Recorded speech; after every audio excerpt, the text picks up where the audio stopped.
Welcome to another episode of the Martin Insider Podcast, your source for trending news and information from Indiana's only predominantly Black institution, where we are mission driven and future focused. Hi, my name is Cassandra, and I'm your guest host for this special edition of the Martin Insider. Today, our special guest is Linda Lewis Everett, and she will be talking to us about Juneteenth. So, welcome, Miss Linda. How are you Thank doing today? I'm doing great. Thank you so very much for having me. No problem. Would you like to tell our listeners just a little bit about yourself and who you are before we dive right into this topic? Oh, sure. A little bit about myself. While I am retired, I'm a veteran. I'm a wife, a mother of one grown adult son and one adult granddaughter who is currently at Kentucky State University. I'm a precinct committee person, a national and a state delegate for the Democratic Party, and just a concerned citizen. Awesome. Thank you for your service for what you do in terms of maintaining our democracy. As I mentioned, we are going to be talking about Juneteenth, but I recognize there may be some of our listeners out there who may be unfamiliar with what Juneteenth is and the significance and the historical meaning behind it. So if you don't mind, I'm going to just read a little bit about, or tell our listeners a little bit about Juneteenth, if that's okay with you, before we Wonderful. jump into. Okay.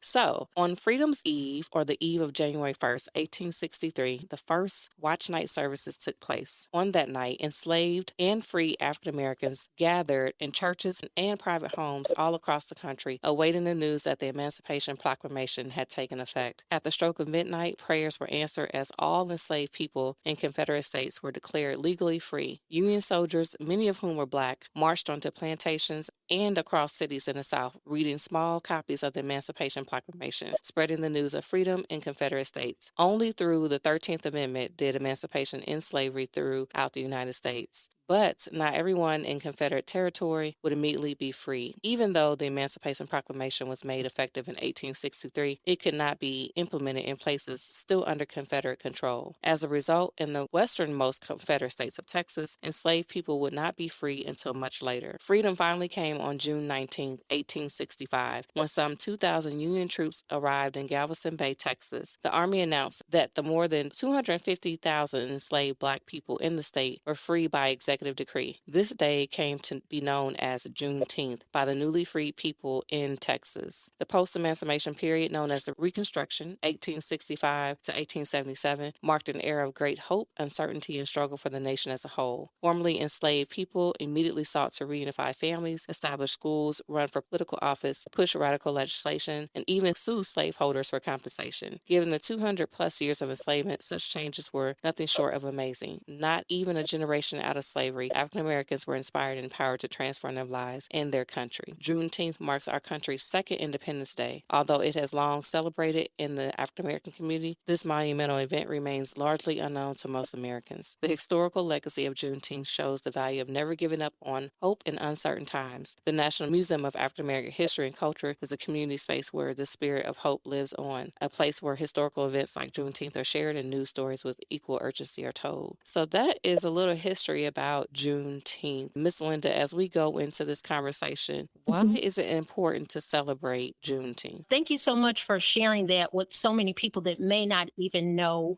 about Juneteenth or may just not know a lot of the details. So that was a great overview of Juneteenth. And why I feel it's so important to celebrate Juneteenth is to African Americans and people of conscience what 4th of July is to the greater United States. It was when we became free people and we had the liberties to go about and do as we so chose and not to still be enslaved. So it's so important for us to recognize that date. That date changed the trajectory for all of us as color. It also changed it for Caucasians or people that are not of color because they had to change and adapt to Black people coming into power, being free, and having a will of their own. So this date is so very important, and I wish more people knew about it. And I applaud Martin. I applaud you for having this format for people to speak on Juneteenth because it's important for us to know where we came from, to know where we're going. We did not start as enslaved people, but that date has such relevancy when you think about where we are today, had it not been for Juneteenth. Absolutely. And so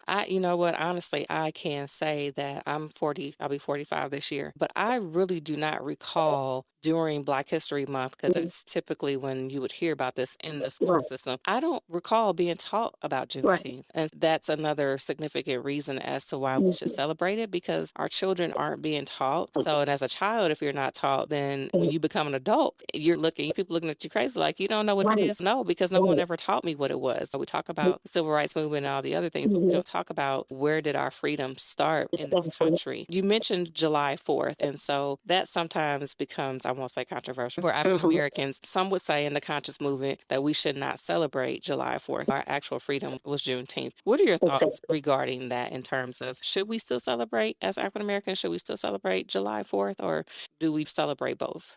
I would think that is a personal choice. Like they say, once you better, you do better. But I wouldn't say celebrating July 4th is in any way looking down on Juneteenth. We can celebrate both. It just is a personal choice. Now, I have since, and that's me personally, Linda Lewis Everett and my family, we have personally started to only celebrate Juneteenth. Because if you think about it the way we do, we were not free on the 4th of July, 1776. We were still enslaved people. That freedom was not for us. So we look at our freedom as Juneteenth, June 19th, 1865, as our liberation day, as our day that we were set free, like 4th of July was for Caucasians or Americans from the British. So I think that's a personal choice. And I see nothing wrong with people celebrating both or one or the other. Awesome, awesome. What does Juneteenth personally mean to you? Personally, I guess you would really have to know me. And I do a lot of Black history programs. I'm a lover of Black history, African American history. Whenever I travel, I don't care where we are, I'm looking for the Black markers because you can't go anywhere where there's not been an African American presence. You can't go anywhere in the world where there has not been an African American presence. So when I travel, I always want to reverence where Blacks have stood before me. So Juneteenth means a lot to me personally because I am so in tune with my Blackness, my Afrocentricness. So that's why Juneteenth is so important to me. It's something more or less like a connection. It's a connection to a people that we may never know, that we won't ever know, but it's still a connection to a people that once were. Absolutely. And I think that it's important to highlight, like you said, it is a connection to a people that will never know who fought to win our freedom. And it's important to also highlight, too, that our history, Black history, is our history, it's our country's history. We're in this movement of era where they're trying to minimize history being taught. And so Juneteenth is one of those dates where it really is important to celebrate. So let's talk about, we just Yeah. recently, it's a national holiday now. What are your Yes, it thoughts is. about that? I think that is a wonderful thing. I remember back, probably a more seasoned or mature listener right now, but I think back when I was in school and Martin Luther King's birthday, we were working for it, fighting for it, and I was still in school. So each year, our family would tell the children, you don't have to go to school that day to recognize it, even before it was a federal or legal holiday. And I think it was really hard because this country pushes back against anything that legitimizes or lifts up Black people. That's just the truth of the matter.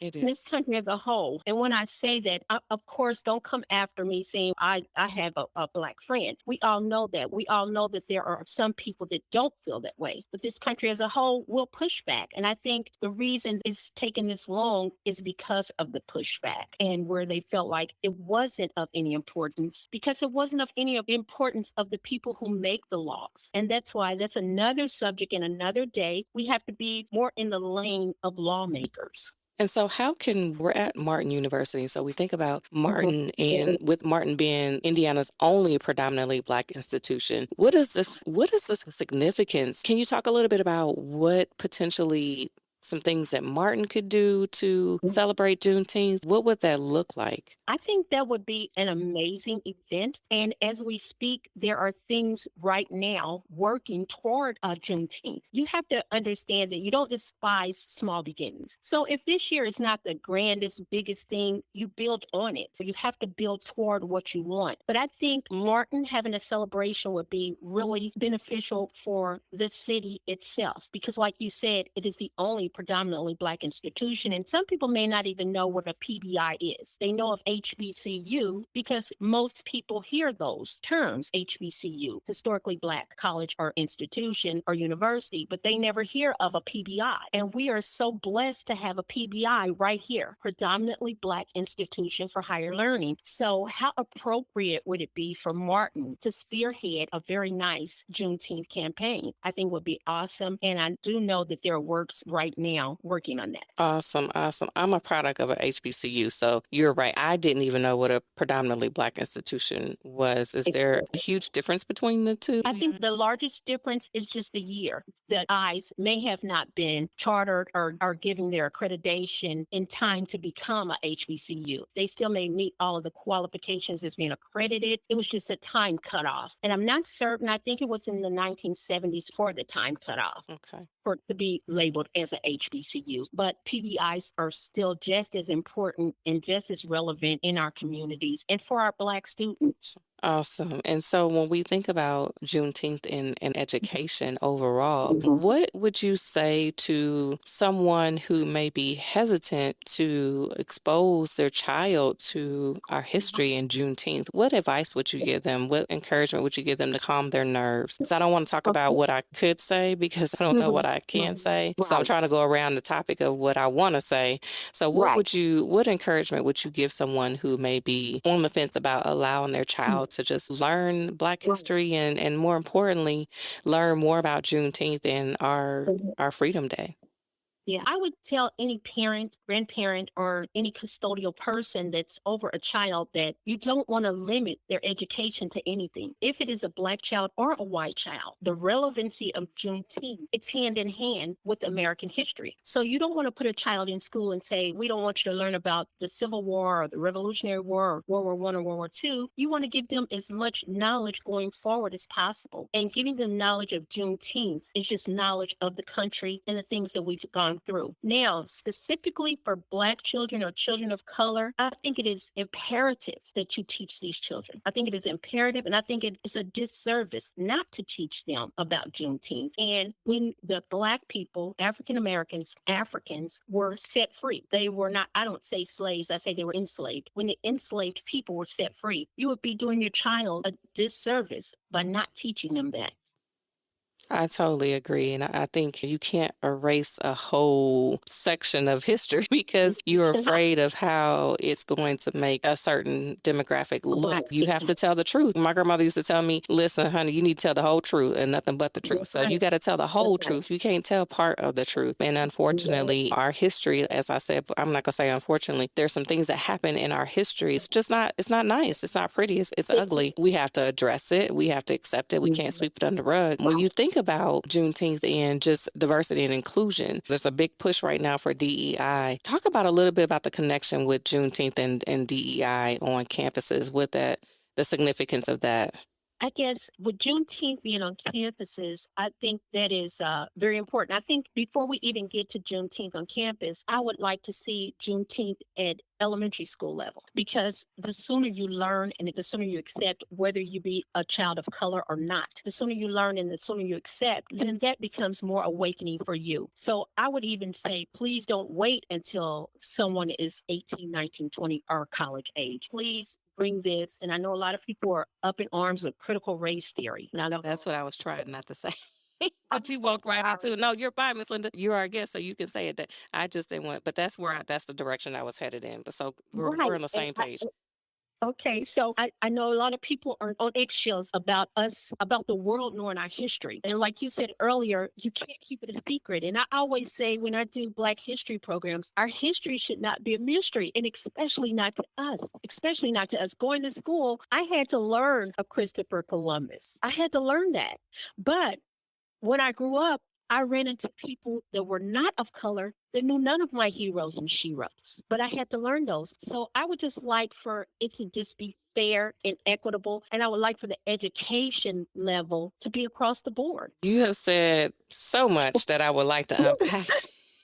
Starting with, you said when you learn about it, an awakening of self. And that kind of goes back to, what does Juneteenth mean to you personally? Again, when we talk about diversity and inclusion, and we talk about our history on all levels in terms of our students being exposed to it, when somebody asks me, what is the benefit? I think it really leads to an awakening of self, lays the foundation for you to be more compassionate towards people. Mhm, When mhm, you know their history and their story, I always say this about a person, like you may meet somebody and you're looking at them like, why they act a certain way? Because they mhm, come with a story. And when you find out that mhm, story and their history, you're more likely to have more compassion towards that person. And so, for when mhm, you put it in perspective from Juneteenth and our history, our story, when the others know our story, they're more likely to have compassion, and they're more likely to mhm, see us as humans and not property. mhm. Because unfortunately, So when true. you think about today, we're still seen as property. We're not really seen as humans. But learning our history, Juneteenth, all of that puts us in that lane of being seen as a human. Would you agree with that, Miss Linda, or no? I totally agree with that. I totally agree with that because if you can see my struggle, then you may not be so quick to judge me if you can see my struggle. I know a lot of people may come for me and say, I'm not struggling today, and pull yourself up by your bootstraps. And I always say,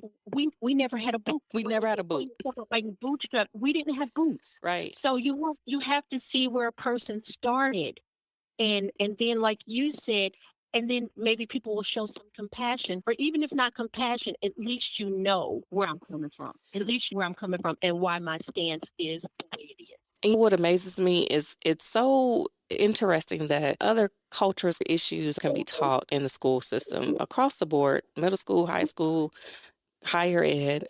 But it's always, when it comes to highlighting African American history, that's when it becomes a problem. We can learn what happened to Native Americans. They're okay with teaching us that, in Mhm. terms of them being sent off to reservations. They're okay with us learning that, but they're not okay with us learning, what happened to African Americans. And I think that's, how do we start to begin to break that barrier down? Do you Yeah. have any thoughts on how we can begin to break that barrier and bridge the gap Oh, and have people I feel more comfortable? I think it will always be that way, and that's pessimistic to think. But I think there will always be some type of division. There are divisions within all races, but there is a major division within the Caucasian and the African American race. And it may not have stemmed from slavery, but I think it solidified this inferior superior thing that we had to live through. And I think where it would start would be with African Americans teaching their children. When I went to school, I didn't learn a lot of Black history. I learned a lot of Black history and African American history after I'd gotten out of school. So I have one son, like I said, when he was younger, I made him do book reports on civil rights icons and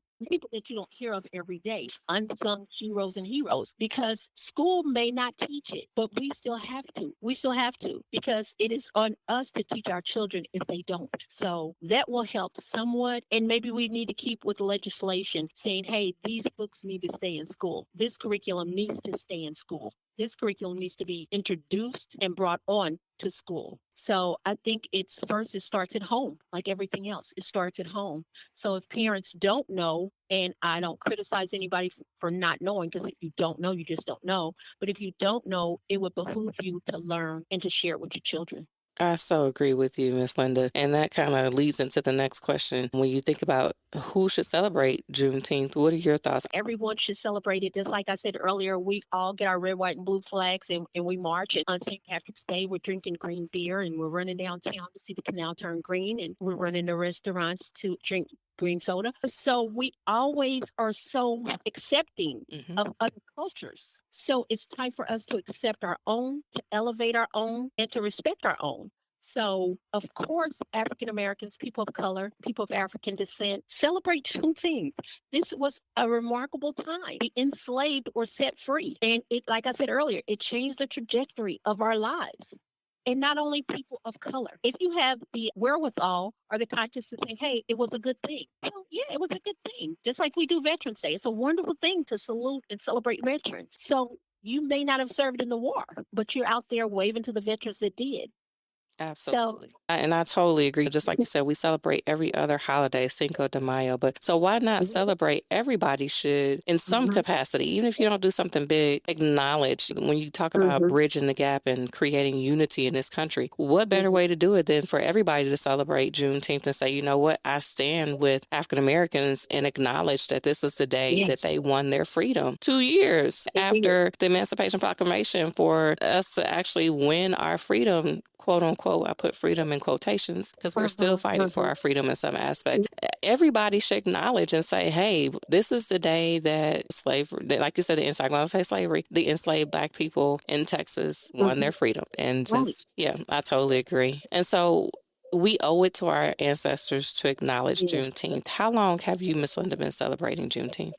I've been celebrating Juneteenth, and like you said earlier, Miss Cassandra, we didn't do it when we were younger, and I fault no one for that because, like I said, you do better when you know better. But I think personally, and I have a niece, and she holds together a cookout, and we may go to the park, but I think we've been celebrating it, and different ones have started sooner than others in our family, but maybe over the course of 10, maybe 50, close to 15 years that we have acknowledged and celebrated it. Next time you do a cookout for Juneteenth, let me know so I can come I, celebrate with I certainly will. I asked him the other day, hey, you getting that thing together? But all of our lives are so crazy busy that he's like, I got to get a day that everybody can get up. But yeah, I certainly will. I certainly will. We wear our African attire and it's a peachy and we just celebrate and just reflect and just happy to be where we are today, even though we still have a long way to go, but it's still not 1865.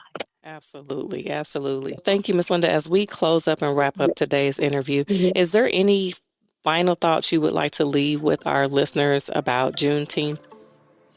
I guess my final thought would be whether you are of color or not, just recognize that June the 19th of any year is a special day for African Americans and people of color because that was the day that freed our ancestors and set us on a different course. So, whether you are of color or not of color, please acknowledge and recognize that day. We appreciate you being a guest. And I think one thing that I just want to leave, something that you said that I probably will never forget going forward. Our history should not be a mystery. And part of our history is Juneteenth and recognizing the day that 250,000 enslaved Black people in the state of Texas were freed by executive decree. So we need to remember that. And let's not forget that people died for us to have Juneteenth. So as we wrap up, thank you for joining me today on today's podcast. You've been tuned into the Martin Insider, where we have talked about our history, our story, our legacy, the road to freedom, and the importance of Juneteenth. I'm sure our listeners gained some valuable insight today from you, Miss Linda. We hope that you enjoyed this special episode of the Martin Insider. Before you leave, please like and share this episode with your online network, and maybe even leave a comment because we love to hear from our listeners. You can find out more about what's happening at Martin University at www.martin.edu. We want to give a big shout out to our production team for making each episode happen. Until our next episode, remember the words of Nelson Mandela. Education is the most powerful weapon which you can use to change the world. Thank you and have a wonderful day.